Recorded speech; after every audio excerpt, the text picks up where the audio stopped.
very pleased to welcome back Professor Glennys Farrar of NYU. This is actually her third Institute event, having a conversation on book by Stephen Hawking and actually organizing a conference here at NYU Abu Dhabi before NYU Abu Dhabi opened. Professor Farrar got her PhD in physics from Princeton, where she was the first female recipient of a physics PhD. After that, she was on the faculty of the Institute of Advanced Studies, Caltech, and Rutgers before joining New York University, where she was the founding director of the Center for Cosmology and Particle Physics. Her research really bridges a link between particle physics and astrophysics, as we'll hear about today. She did work showing that quarks are actually real physical constituents of hadrons, not mathematical things that physicists came up to explain with what's going on. She pioneered supersymmetry phenomenology, which is one of the goals of the Large Hadron Collider. And she's also developing and exploring novel matters of dark matter. So, Professor Farrar. So this was billed as a kind of follow-up on David Hogg's talk of last fall, in which he talked about dark matter.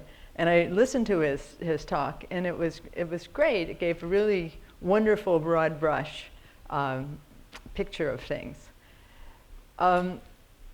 Figuring that was your homework to have read that, or that you came to this because you liked that so much, I'm taking that as a license to jump in and tell you more. Now, I hope it's not too much more, and I will do my best to try to both give the broad picture and some details that I think will be interesting to people who follow this. Oops, see if I can run the machine. So the first hint of dark matter was actually a long time ago. A character named Fritz Zwicky, who was a professor at Caltech, and many, many stories about him. He was measuring, he was an astronomer, and measured the velocities of, see if I can point.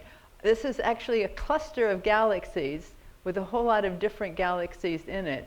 Unless you have a trained eye, you wouldn't appreciate particularly that it's not just a bunch of stars. That's a star in the field. So that star is in our own galaxy, and then all these little dots are a cluster of galaxies. And what he did is he measured their velocities. You should think of it as a swarm of bees or something. And it turns out, I'll explain this better in the next slide, that the typical speeds that these swarming galaxies have, they're all just swarming around each other, held together by their own gravity. The velocities they have depends on how much mass there was. And so he measured the velocities toward us. That's something astronomers can do very easily. And based on that, he estimated how much mass there should be. And of course, he could see the galaxies and the stars, and they had an idea of how many stars there were in our own galaxy, and how much, most importantly, how much the relationship between the brightness of the galaxy and the number of stars. And so he could calculate the mass, because they knew the mass of the sun. And it turned out that the amount of mass it seemed like it needed to hold these galaxies into their frenetic orbits was a big factor more than what he could see, a factor of something like 6 to 10. However, no one took it very seriously for a bunch of reasons. One is that the arguments relied on the system being a kind of equilibrium system and so on. And so there were many things about it that people could sort of discount. Vera Rubin came along in the 60s, and she really made a remarkable measurement. I'll show you her real data on the next slide. And I think having the guts to pursue this when it was certainly not a popular subject was very impressive. But basically, the idea is the following. This is a typical picture of a galaxy viewed from above, so to speak. It's a spiral galaxy. You're all familiar with it.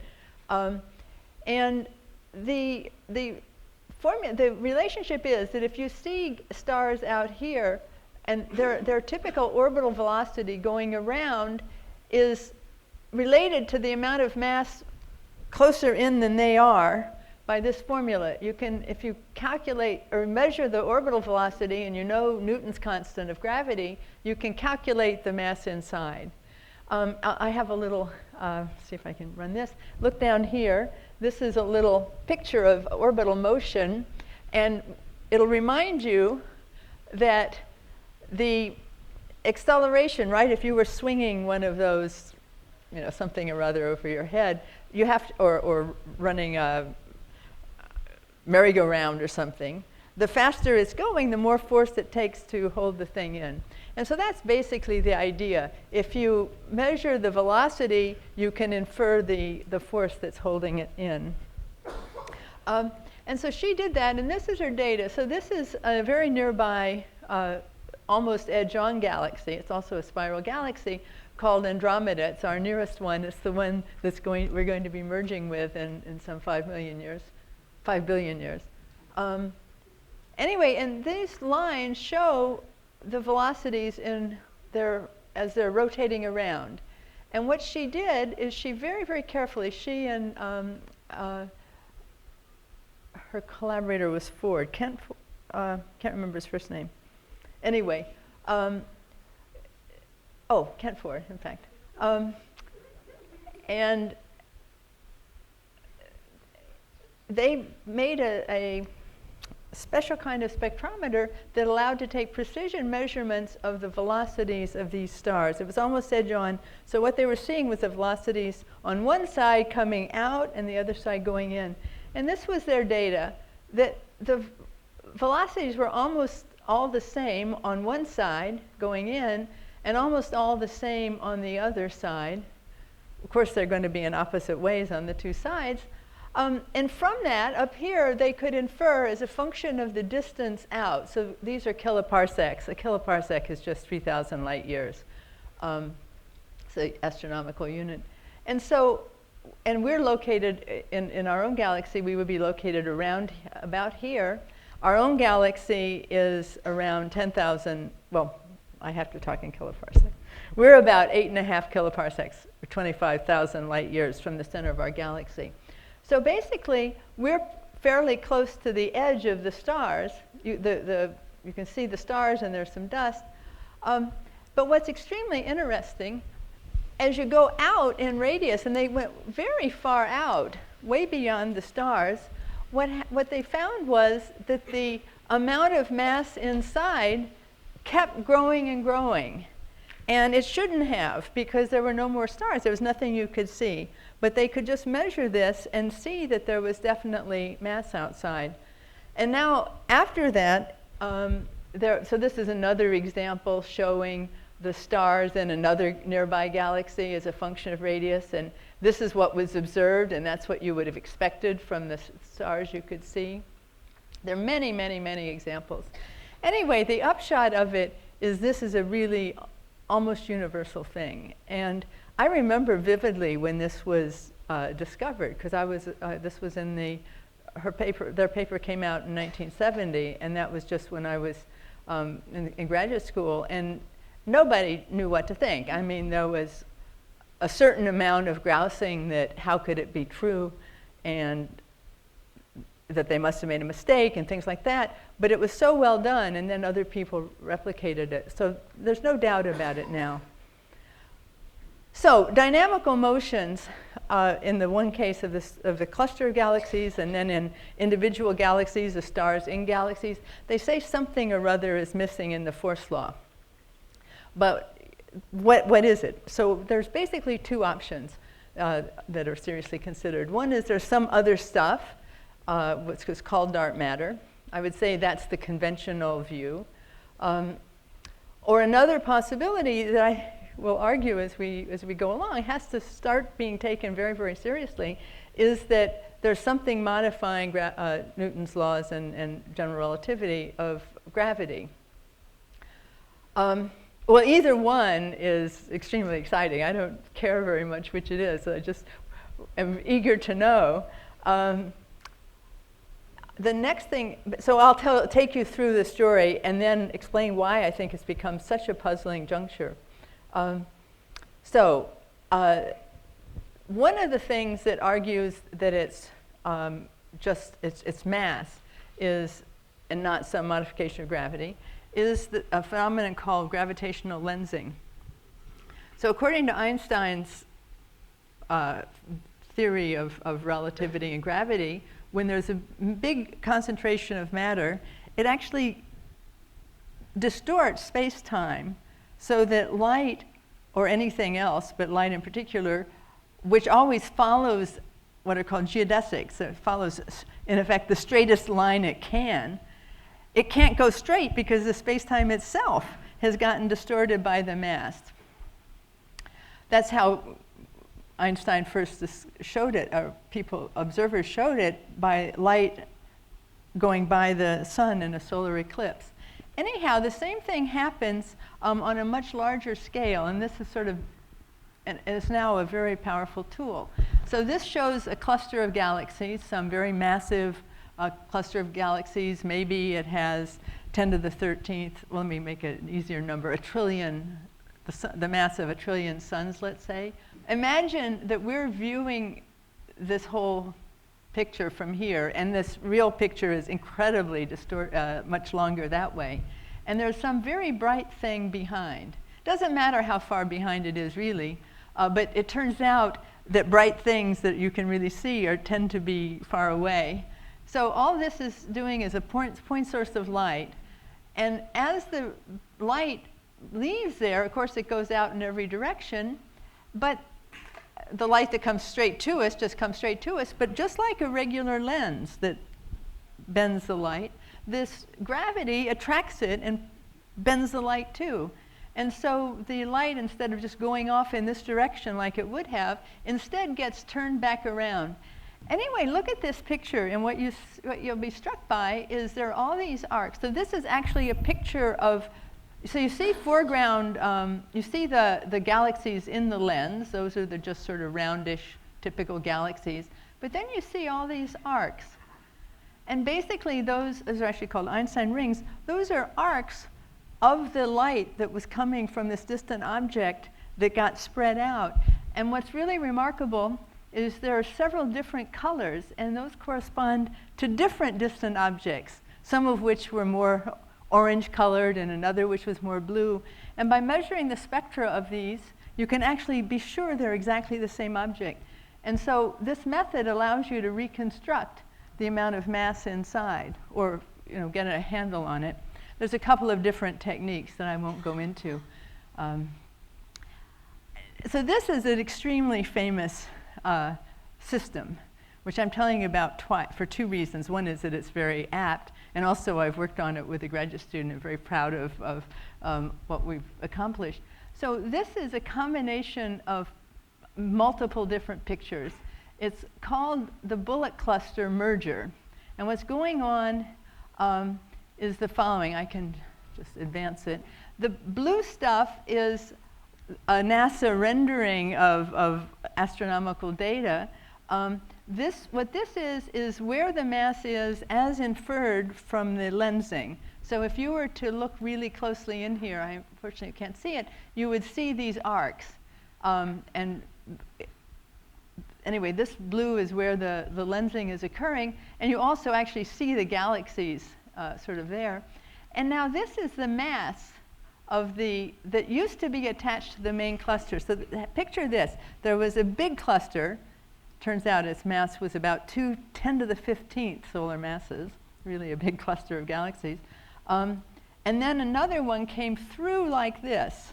It was also very, very big. It also had a lot of gas. And the stars and the dark matter just interpenetrate because they're essentially point particles and they don't have any way to collide. But the gas will shock. And so this is a shock front in the gas that was associated with this dark matter. It's lagging behind because it's feeling this pressure from this other gas. It still has partly penetrated, so it's gotten through. It came from this side and came that way.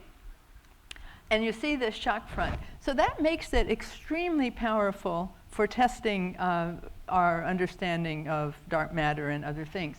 Among other things, it's often said that this essentially proves that it's dark matter instead of modified gravity, because this is where the gravitational stuff is going on, and this is where a lot of gas is, and you can see that they're separated. In this instance, most of the mass is in the gas, actually, not in the stars.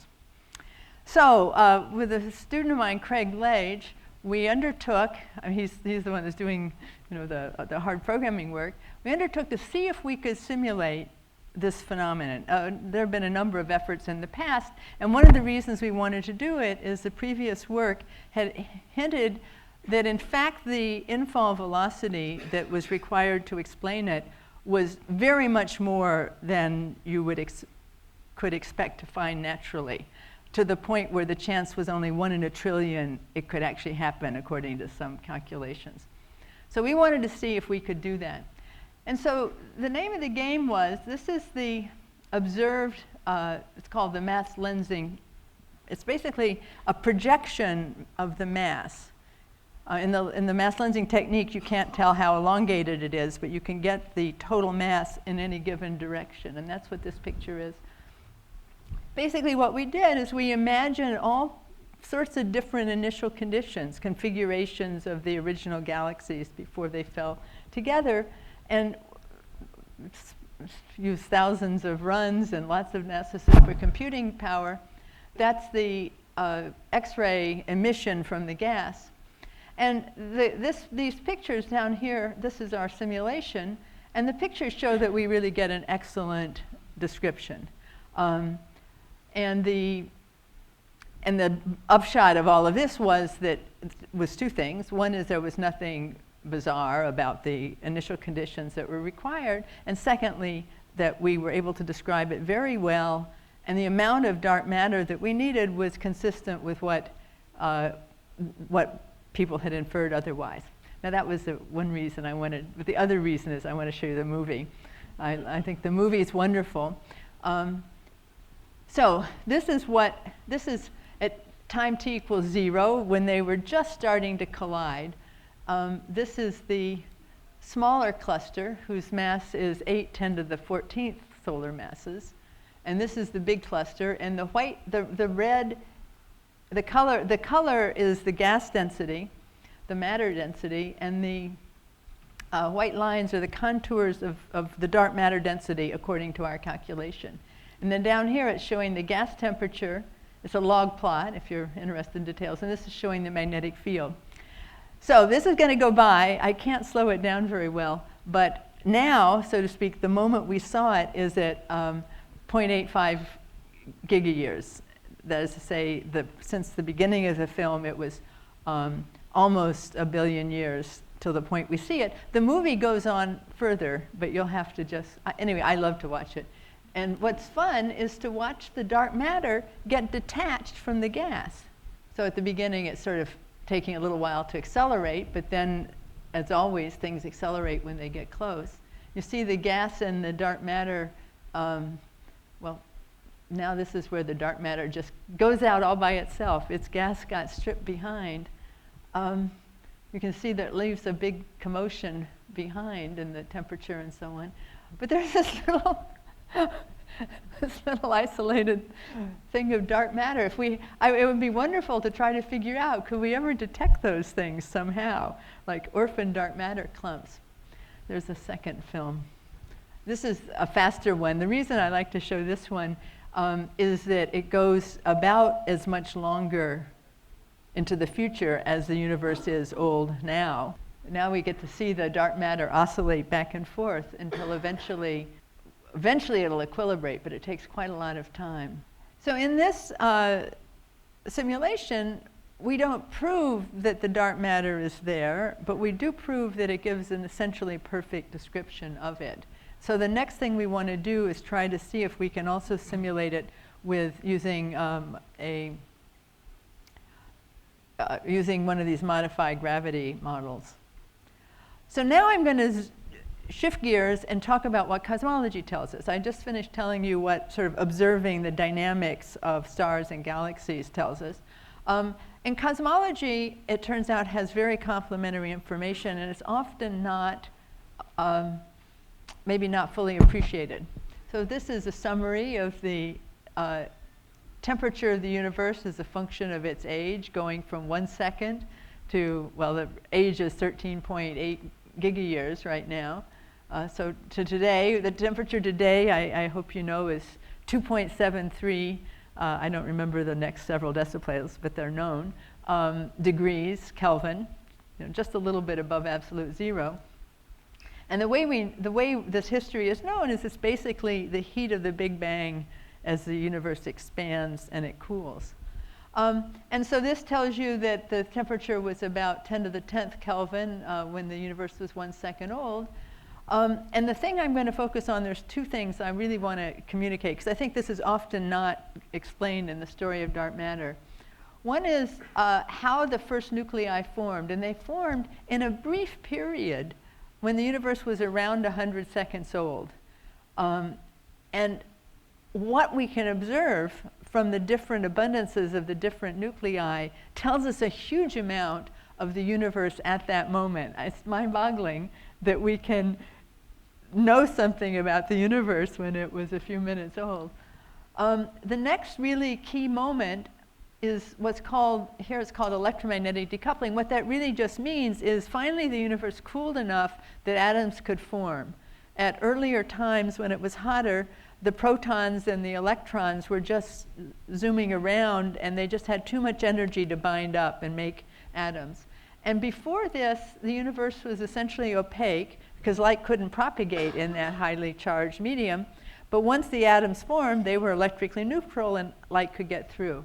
So we'll talk about this too. But that also happened quite a long time ago. This was around, it was around 13.5 billion years ago, but the universe was relatively young then. It was 300,000 years old. And then in the meantime, all of this structure has formed, and modern galaxies were formed really quite recently. One of the reasons I wanted to show this was because one of the clues we have about dark matter is how the structure forms. Because back here, it was just essentially an incredibly hot gas. And you know what hot gases are like. They don't have structure particularly. They're kind of homogeneous. So the universe was really very homogeneous, but it did have little fluctuations. And then what happened is the fluctuations grew. And once this period passed, before that there was too much energy in the electric charges. But after this, when it became neutral, all of the fluctuations that were there then formed the seeds for the growth of structure. And so a place in the universe where there was extra mass, more mass would be attracted to it just by gravity, leaving other areas more empty. And it was that process that allowed mass to get concentrated enough in some regions to form galaxies and to first form stars and galaxies. And the whole process, it turns out, in the standard theory, we couldn't explain the structure we see if there hadn't been dark matter that already had structure in here, because the dark matter wouldn't have been affected by this electric charges of the electrons and the protons that were not enabling structure to form. But the dark matter didn't know about that. It just kept, any fluctuations there just kept growing. So that's another big triumph of standard cosmology with dark matter. So this is a picture of the universe at that moment that I was mentioning, 300,000 years ago, just after it was possible for light to be transmitted. It's the furthest away you can look, because if you tried to look further, you would just see this electron-proton plasma, and light can't get through it. So any light that was there was just stuck there and didn't get out. And as you may know, these little hot and cold spots, they're tiny, tiny variations. It's 1 part in 100,000 differences in the temperatures. But this is basically showing the temperature looking around the sky, and it's equal to each other within about 1 part in 10 to the 5th. But in fact, it's not exactly equal. And the nature of these fluctuations, this is a way of representing quantitatively what these fluctuations are, your eye can see it. You can see that there are some structures that are quite big, but mostly the structures have a particular size. You can just see that. It, in fact, turns out to be about a degree. And so this is basically telling you how much of the structure has what angular size. And this is about a degree, and it's really big. And then here is the really large-scale structure. And interestingly, there are these extra bumps. There's other structures on half the size scale and half the size scale of that. And it turns out that this oscillations here is directly connected to this process when the hydrogen formed and the dark matter and the electrons and the protons were binding in the background of this dark matter. And it's from an analysis of this information that there is remarkably detailed knowledge of the content of the universe. And so I didn't keep all the decimal places. I should have. It would have impressed you. But as a result, in order to fit this, and like the relative height of that and the distance here and so on, it tells us that today the universe is about 4% ordinary matter. I just rounded them. 28% dark matter. I didn't round them very well now that I'm realizing it. In any event, and 68% dark energy. Dark energy, that's a whole other subject. That's really something we've only noticed for the last, let's say, 4 gigayears. Before, or maybe a little longer than that. But in any event, before that, basically all that was mattering in the expansion of the universe was the mass. The attraction of the gravity was slowing down the expansion. So the Big Bang went off with a bang. Stuff flew apart, but it kept flying apart at a smaller and smaller rate just because the rest of the universe was pulling on it, slowing it down. But the dark energy was all along, as far as we know, but we don't really know, we just sort of imagine it, was all along kind of trying to push space to be bigger, only the effect of the gravity and all the mass gravitating was slowing the universe down and was winning, but only recently, so to speak, some, let's say 10 billion years ago, it became that the dark matter dark energy started winning, and now the universe is actually expanding still faster. But I'm not going to talk about that story. Anyway, the 2 points I wanted to make on here. One is that this account sheet, at least this part of ordinary matter, the fractions of ordinary matter and dark matter that you obtained from cosmology, totally different way of looking at it, agrees very well with the observations of the galaxies and the stars. And there's a second really important thing, which I never heard anyone try to explain at a public lecture, but I'm sure that you will understand it, I hope, is one of the things we learned from the cosmology is the dark matter cannot be just ordinary matter in some non-luminous form. All of the rest of the evidence we have, you could hide matter so that astronomers couldn't see it. Supposing it was iron filings sort of out there. That doesn't, radiate significantly. It's, or bricks, or who knows what. So and it would act just like dark matter. So the thing that's the linchpin, at least for theorists, in believing that it's not ordinary matter hidden, is this argument about primordial nucleosynthesis. So I will explain this briefly. So I told you that there was this moment, well, a couple of minutes, after the Big Bang when the conditions were right to make nuclei. And the way it happens basically is this. This is showing a proton and a neutron, and they're colliding and losing energy by a photon and turning into a deuterium molecule, not a molecule, a nucleus, deuteron nucleus, a proton and neutron bound. And here's another example. And then that deuteron and that deuteron can collide and make a helium-3. And then maybe that picks up a deuteron and makes a helium-4.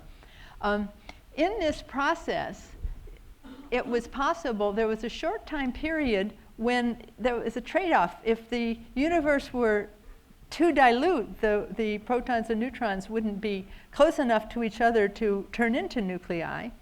And so as the universe is expanding, before this time, the universe is so hot they have too much energy they can't bind.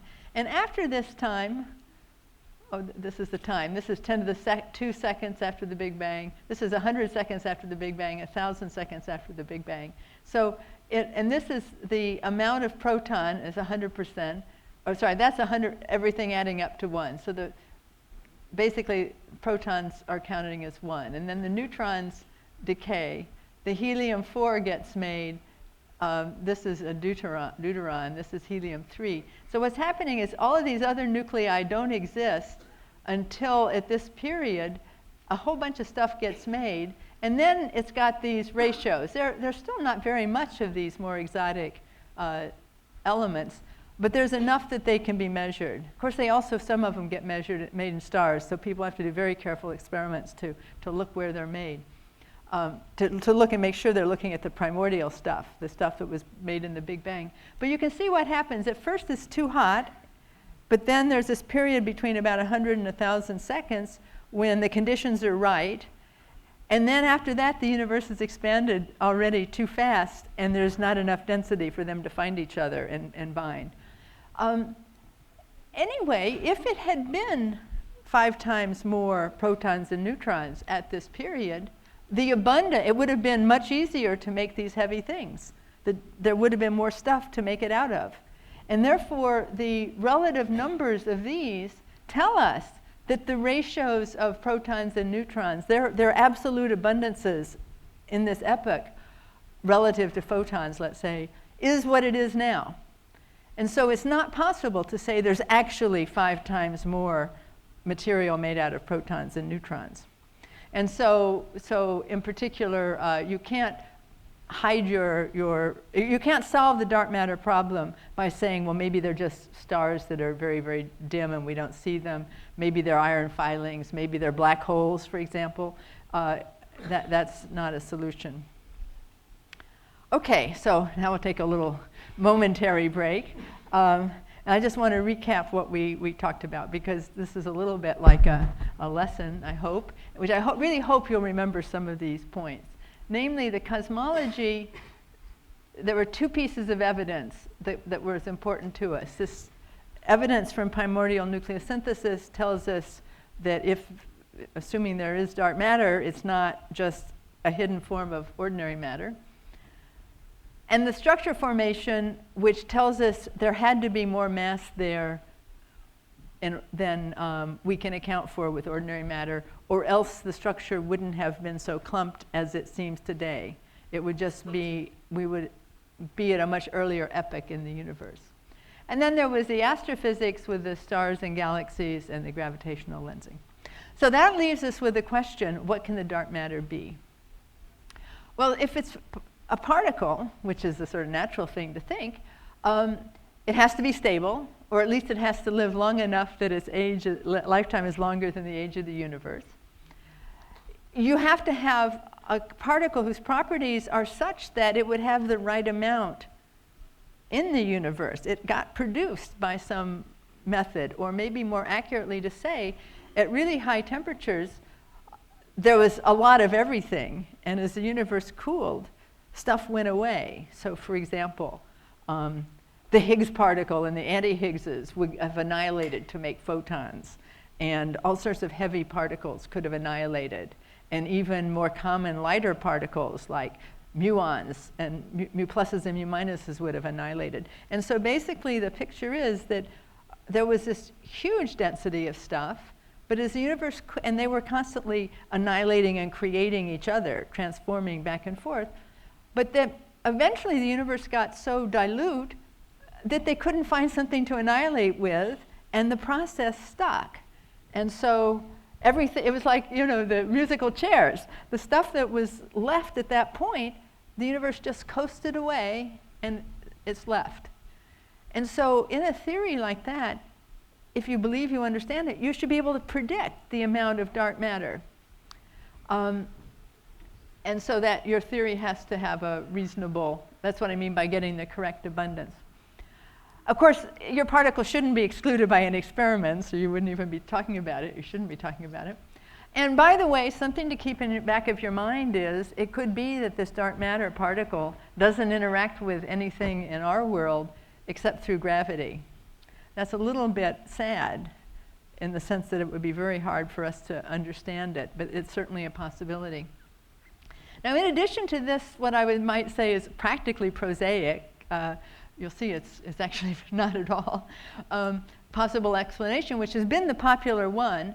Another possibility are much more exotic in a way. One possibility is that it's matter, maybe ordinary matter, but anyway, matter on what's called a different brane. Maybe the universe has other dimensions, and we're feeling stuff in this other dimension. I could talk about that more in questions, but I'm going to run out of time. Or maybe that really there's no dark matter at all, but there's something about the way the laws of gravity work in these astronomical environments that we're not getting right. Maybe I'll talk more about that later too. I must say I've been reading a lot about that lately, and there's certain fairly compelling arguments, in fact. Okay, but let's talk about the what's called the WIMP, weakly interacting massive particle. That's the most popular explanation. And one reason it was really popular is that in this theory, which I'm very proud to have had something to do with the early work in it, called supersymmetry, it naturally predicts heavy particles, and there's something called the WIMP miracle. If these particles have the property that you would believe they should have if they existed, then they would automatically have about the right relic abundance. And so that's really a big deal. You have a sort of natural explanation if those particles existed. So that's why it's such a very popular thing. It's got a stable, this so-called neutralino. It's not excluded by any experiments, but the theory is very general. It doesn't tell you exactly what mass they would have. It tells you, well, there can be different parameters. They could have this kind of a mass, or they could have that kind of a mass, and there's several different particles and how their interactions work. So there's a certain amount of flexibility in the theory. So you can't say exactly what the theory has to be like, and so it becomes an effort to see if you can, for instance, produce them at the LHC or constrain what their properties are. If it's a WIMP, it does have ordinary, in a certain sense, ordinary weak interactions, just like the interactions that are responsible for beta decay and that are familiar from laboratory research. And therefore, it should interact with ordinary matter. And this is really an exciting possibility. So the fact that it interacts with ordinary matter means that you could produce it at the LHC if it's not too massive. You might detect it directly. Talk a little bit about that. Maybe it will actually, you could detect it hitting some material in your detector. Or maybe indirectly, like in our galaxy, in the center of our galaxy, we know there's a big concentration of dark matter. Well, maybe dark matter is annihilating there, and we could see the decay products and so on. Oh, I couldn't resist mentioning helioseismology, just to blow your minds what's known. People can measure the vibrations of the sun. The theory is called the subject is called helioseismology, but there are these satellites that go around the sun, and they can see these vibrations of the sun, and the way the sun vibrates is a fantastic barometer of what's going on inside. It turns out if there was a whole lot of extra mass because dark matter had gotten attracted to being at the center of the sun, which is, there's a lot of gravitational force that would be pulling it in there, even that would perturb the helioseismology predictions. So anyway, there's a very interesting variety of constraints. So this is supposed to be the interaction. This thing called chi is the new particle, this WIMP. And the Q are the quarks that make up protons and neutrons in ordinary matter. And so this is showing that, according to this theory, there's an interaction between two of the WIMPs and two quarks. And one possibility is that the two WIMPs annihilate and they make ordinary matter. And that's called indirect detection. And that's a picture of the space station where there's a detector up there looking for it. This is another method of looking for them by producing at the LHC. That's, if you like, taking ordinary matter and producing WIMPs. And then the last method is the so-called direct detection method, where a WIMP scatters off of an ordinary matter particle and just recoils. So let me just briefly tell you how hard it is to do these experiments. This is a WIMP. We know the speed of the WIMPs, actually, or any dark matter particle, because approximately speaking, it's just our speed as we move through the galaxy, because the dark matter is kind of just going all around, it's zooming around. And then, but our solar system is orbiting the center of the galaxy, and we know that speed. So to first approximation, the speed of the WIMPs coming to us is just our speed going through them. And so that's around 220 kilometers per second, 230 perhaps. So the idea is this WIMP comes along with this amount of velocity, and so kinetic energy, and it just scatters, and it might cause it's very unlikely to scatter at all because it's a weak interaction. But if it does scatter, it would make the nucleus recoil. On the other hand, this is actually not a very big speed. It's much smaller than the speed of light, about 1,000th of the speed of light. And so therefore, the energy this gives the nucleus is really tiny. So it's very hard, both hard to detect it and hard to know that it's not something else. That's the really hard part. Anyway, this is the predictions of theory of where the WIMP might live. So here's the mass of the WIMP in units of GeV. So 100 GeV is like the mass of, roughly speaking, the mass of heavy particles like the W and the Z and the Higgs and things that you know about. So this is sort of where they were actually expected originally. And this is the so-called cross-section. That's a way of describing how likely or unlikely it is to interact. So if something has a big cross-section, it's as if it has a big area. And you can imagine throwing stuff at it. If it's got a big area, it's easier to hit. The cross-section for, say, two nuclei to collide is of order 10 to the minus 26 on this graph. And what you see, if you could read it, is the predicted cross-sections are like 10 to the minus 44. It's 10 to the 20th times smaller, the range of interest. It's incredibly tiny probability of interacting. So they use large detectors, and the main problem is that other stuff is happening, and so you have to really protect it and know that it's a very pristine system. Anyway, this is the operative thing. With a cross-section like this, it would produce one event per kilogram of target per year. And if the cross-section were this low, it would be one event per ton per year. And this is the region you're trying to find. There's the sort of leading experiment on this is called Xenon. It's the name of the element that's in the detector. And I'm very proud to say that at NYU we have 2 members of Xenon. You can barely see him, but if you look around the audience, you'll see Professor Francesco Arniotto. And also in here, but I'm not, it was so blurry I wasn't confident if he was actually there, but he might be, Adriano Di Giovanni, who's a postdoc here. Anyway, Xenon is done underneath the Gran Sasso laboratory. A tunnel was driven through the underside of, through the mountain. It's a mountain in Italy, and the tunnel just goes from one side to the other. And so they had this good sense to hollow out areas for the laboratories where people could do experiments deeply underground. Now, why do you want to do it? Because you have to protect your detector from all of the stuff that's raining down on us in the form of cosmic rays, which can not that very much can penetrate that far.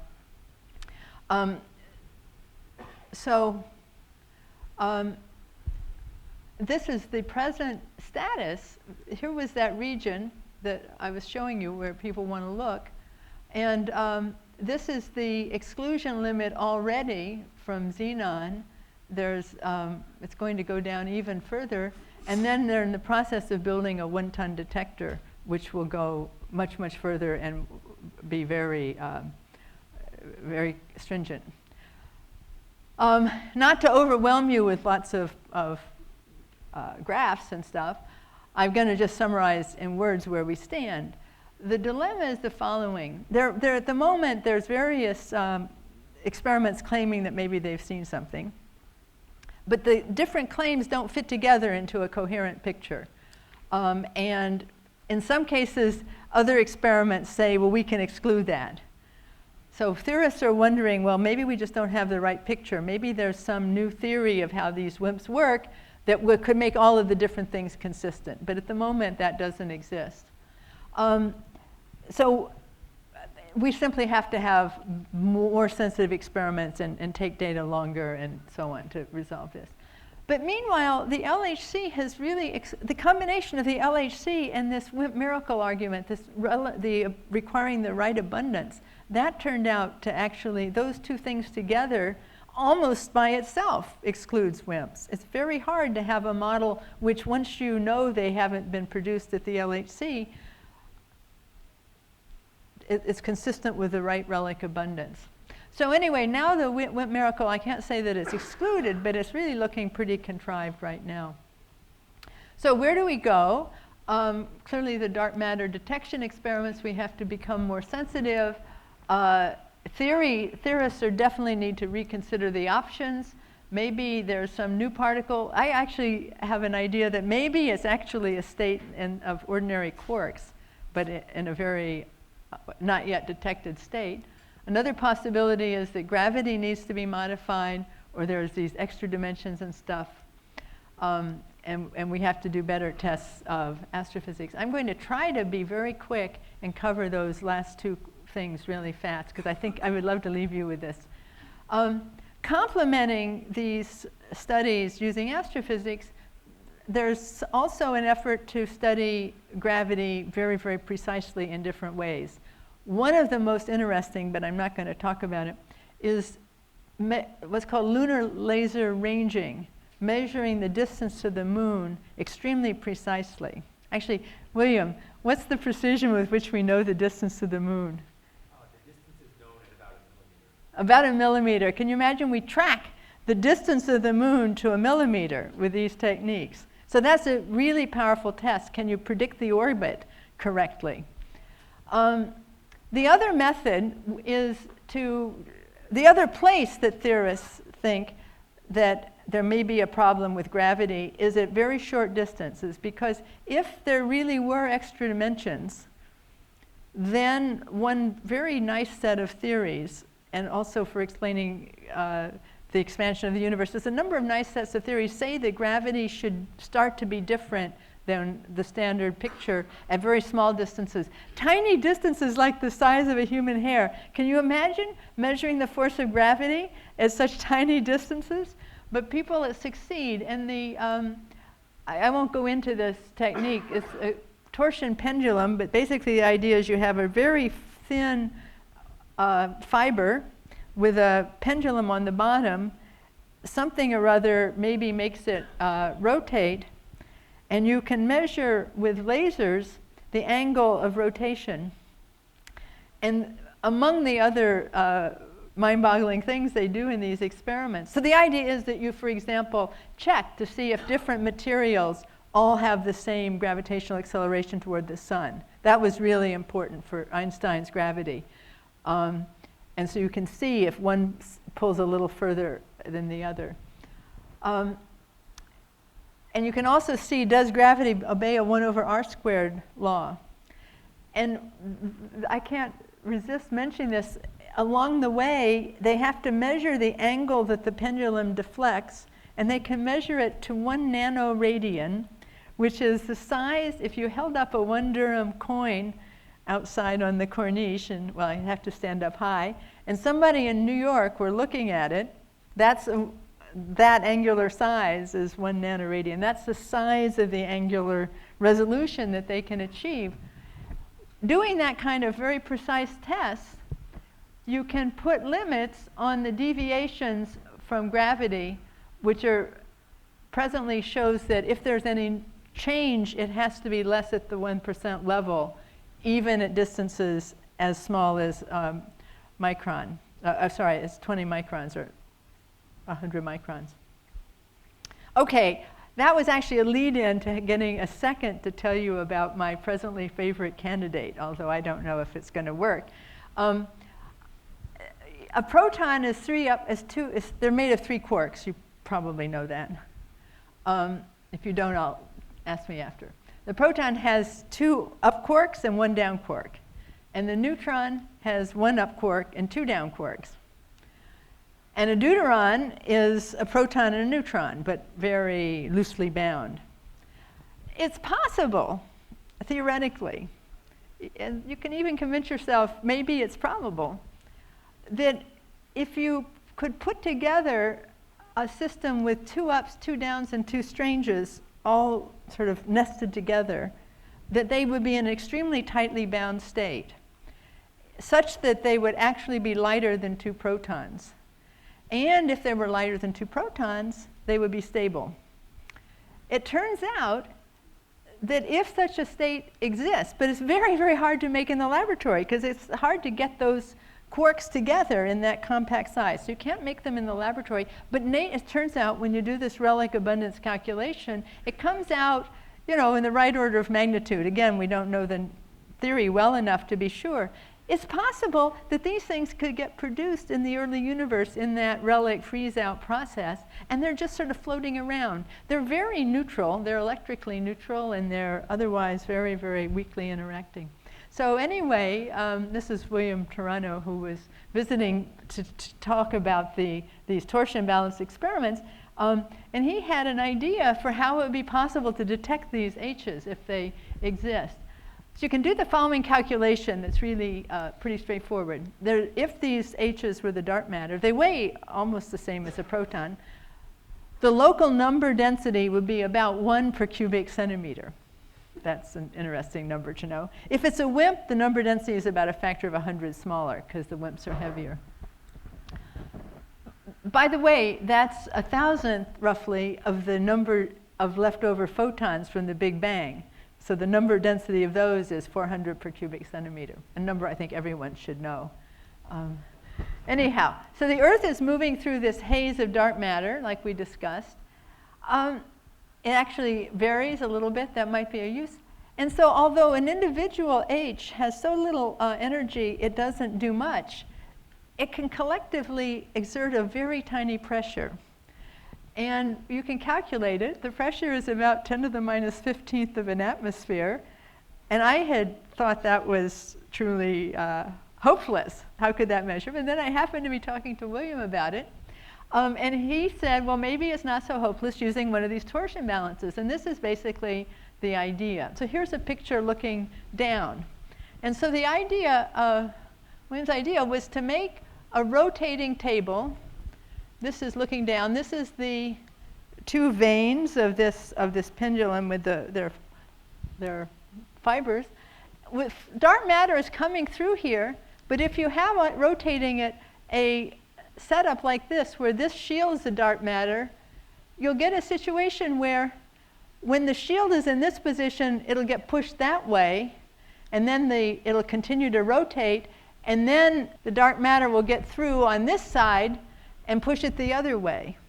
And you can see that as there's a synchronization between the rate of the rotation and how the pendulum is moving. And so you would get a signal like this. Now it's a tiny signal, but they can measure these nanoradian angles. And it looks right now like it might be possible. Whether or not this is, if it's really that big, it should be possible, and if the H is the dark matter. But anyway, this is the way science is. You get optimistic, you try to pursue it, and that's it. So this is my penultimate slide.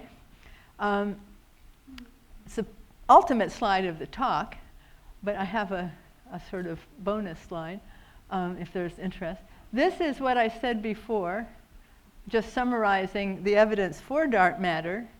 And then this is just a reminder of what I said at the end, that explanations for what the dark matter can be are just not coming out for now in some simple way, although I'm really very optimistic that the WIMP detection experiments like Xenon will find something, or it could be something really completely different. There's an argument that just like, well, I won't go into that unless someone asks me. Okay, but now, while we're asking, so that's the end of my talk, but I want to just put up a slide about Vera Rubin, which I think is a real hero of this field, and hasn't been adequately recognized in my opinion. Anyway, so now it's over, and I'll take questions.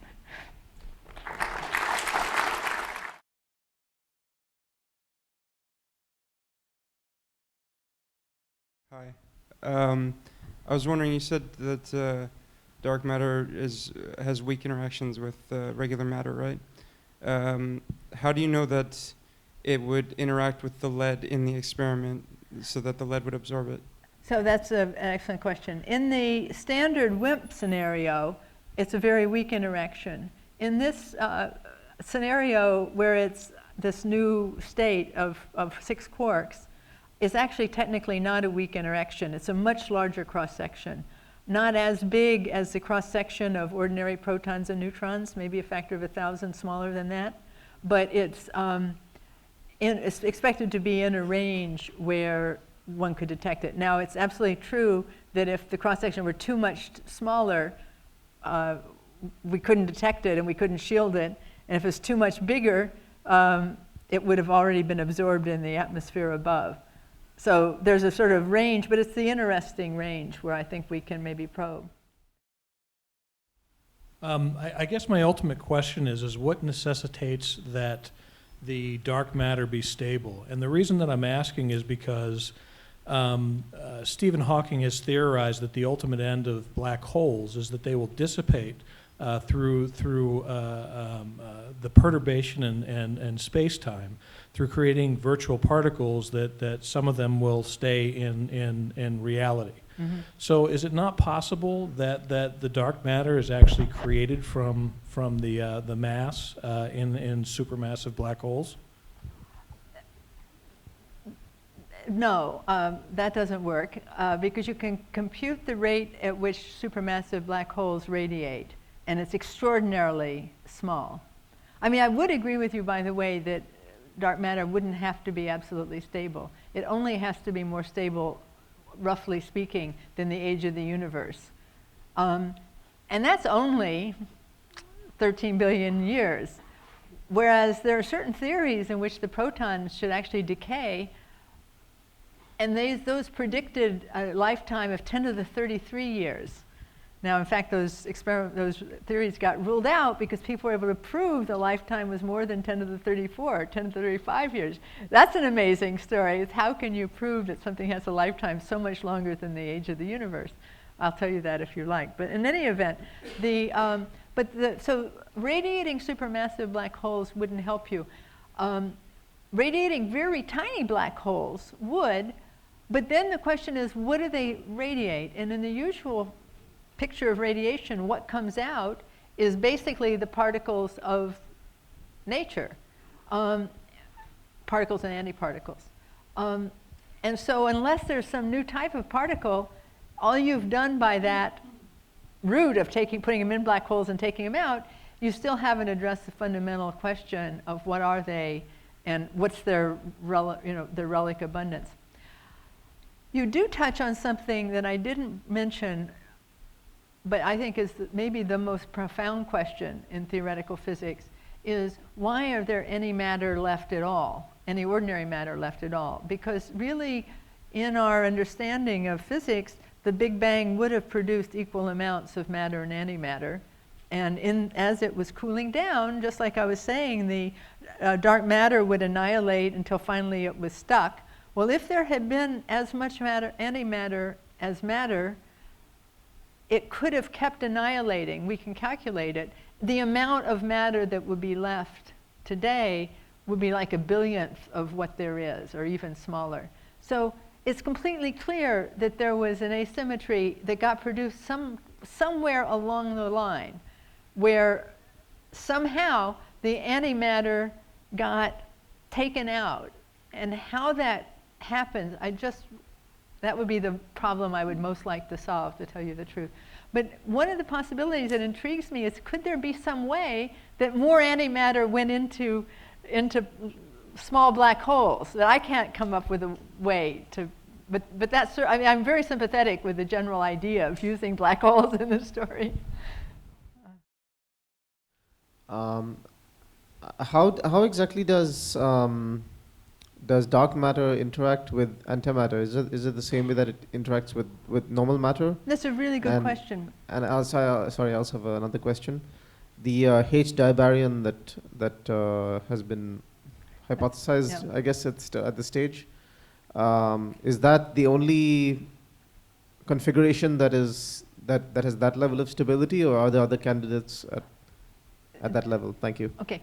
The H-I baryon is an interesting case because there's something so perfectly symmetric about it that it could be very, very anomalous, and there's no other set that would be like that. So either it is or not. There's a way of trying to do the calculations called lattice gauge theory, which are just starting to be good enough that one could try to answer it just by calculating, because in principle we know what the underlying theory is. It's quantum chromodynamics, and so at some stage theory will be able to calculate that. Intriguingly, the calculations seem to suggest that it's more bound than you would have thought, but they're not good enough for that to be relied on. But whether or not there's matter or dark matter and anti-dark matter is really a theory-dependent thing. In these WIMP models, the WIMP has antimatter. I mean, it can annihilate with itself. Whereas in the H dibaryon model, if that were correct, it's matter. It's got protons, I mean, it's got quarks and not anti-quarks, and so it wouldn't annihilate with anything to speak of. By the way, yes, maybe he's gone, but in any event, the gentleman who asked about the black holes, and we got to talking about the baryon asymmetry, why there's more matter than antimatter. I would love to put the antibaryons into anti-H's, and I at one time thought maybe that would be an explanation, that there's the dark matter that has the antibaryons and the ordinary matter that has the baryons. But you can rule that out, because if that was correct, the anti-H's would actually occasionally hit, or not occasionally, when they would hit a planet like Uranus, they would annihilate and they would create energy. And Uranus is so cold and so far from the sun, the amount of heat being produced by it can be very well measured. And it's about a factor of 10 smaller than what you would predict if dark matter were anti-H's and were annihilating. Being the scientist you are and dealing with all the unknowns that you probably deal with, if there's only one question that you can find an answer for, what would that question be? I think it would be the baryon asymmetry, why that's there and why it's as big as it is. But that, yeah, if that gets answered in my lifetime, I'll be so thrilled, even if I don't answer it. Of course, finding an H baryon in dark matter, that would definitely please me.